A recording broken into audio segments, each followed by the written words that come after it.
13वें अध्याय की अंतिम एक्सरसाइज यानी 13.4 के अंतिम प्रश्न यानी 5वें प्रश्न पर हम पहुंच गए हैं। और इससे पहले की सभी एक्सरसाइज सभी एग्जाम्पल को पहले ही कर चुके हैं। और हमारे इस चैनल की पूरी प्लेलिस्ट आपको डिस्क्रिप्शन बॉक्स में मिल जाएगी, वहां से आप पूरी की पूरी प्लेलिस्ट को भी देख सकते हो। जिस प्रश्न को देखना चाहो, जिस एक्सरसाइज को देखना चाहो, जिस एग्जाम्पल को देखना चाहो उसको देख सकते हो, समझ सकते हो।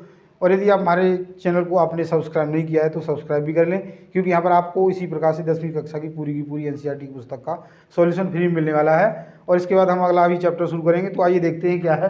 पहला प्रश्न 5वां है, 20 सेंटीमीटर ऊंचाई वाले शीर्ष कोण 60 डिग्री वाले एक शंकु को उसकी ऊंचाई के बीचों बीच से होकर जाते हुए तल से 2 भागों में बांट दिया गया है, जबकि तल शंकु के आधार के समांतर है। यदि इस प्राप्त शंकु के छिन्नक को व्यास 1/16 सेंटीमीटर वाले एक तार के रूप में बदल दिया जाता है तो तार की लंबाई ज्ञात कीजिए। तो देखो इस प्रकार से हमने एक शंकु बना लिया। ये शंकु है हमारा। इस शंकु की ऊंचाई जो है वो दे रखी है 20 सेंटीमीटर। 20 सेंटीमीटर इसकी ऊंचाई दे रखी है और इसको ठीक बीचों बीच से यहाँ से काट दिया गया है इस तरीके से। तो ये वाली डिस्टेंस है वो 10 सेंटीमीटर और ये वाली डिस्टेंस है या ऊंचाई है वो भी 10 सेंटीमीटर। और इसको हम ए बी सी मान लेते हैं, इसको मान लेते हैं R1 और इसको मान लेते हैं R2। और ये एंगल है वो 60 डिग्री का दे रखा है, तो जो आधा एंगल है वो कितने का हो जाएगा 30 डिग्री का। तो अब इससे प्राप्त जो भी आयतन होगा उसको हमने एक तार में बदलना है। तो उस तार की जो त्रिज्या है उसको हम R मान के 1/16 गुणा में 2 यानी R बराबर हो जाएगी 1/32। तो इसकी हमने इसकी जो लंबाई है वो ज्ञात करनी है। तो हम इसको मिटाकर एक बार हल देखते हैं। बहुत ही आसान है।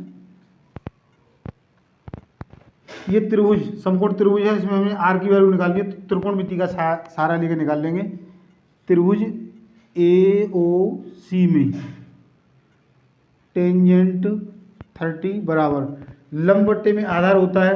तो ये एंगल है, एंगल के सामने वाली भुजा को हम ही क्या कहते हैं, लंब कहते हैं। यानी R2/10। तो इसकी वैल्यू 1/√3 होती है। तो R2/10 यानी R2 की वैल्यू आ गई 10/√3। अब हमने R1 निकालनी है। तो त्रिभुज ABC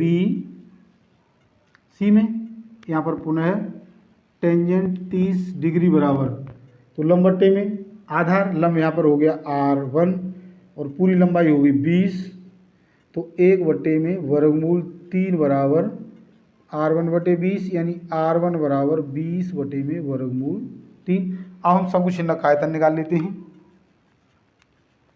शंकु छिन्नक का आयतन,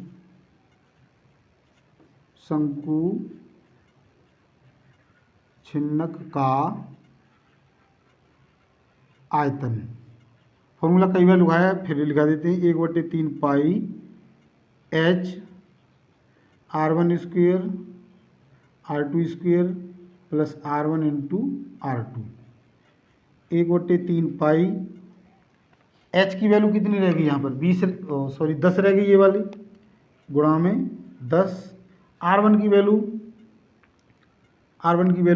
20/√3 का होल स्क्वायर प्लस R2 की वैल्यू 10/√3 का होल स्क्वायर प्लस R1 10/√3 गुणा में 20/√3।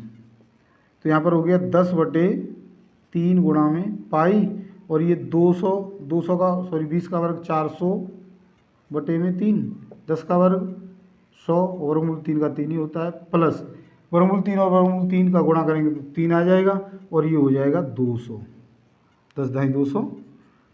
तो ये 10 π/3 गुणा में 400 और 100 500 और 2 700/3 घन सेंटीमीटर। अब माना तार की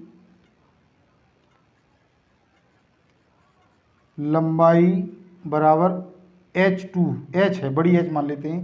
तो तार की लंबाई का आयतन और इस शंकु छिन्नक का आयतन बराबर होगा, यानी V1 बराबर V2, तो तार क्या है, बेलनाकार बनेगा, यानी पाई r माना है हमने, तो पाई r² गुणा में h बराबर हमारा ये जो दे रखा है 7000 हो गया, 7000 पाई बटे में 3।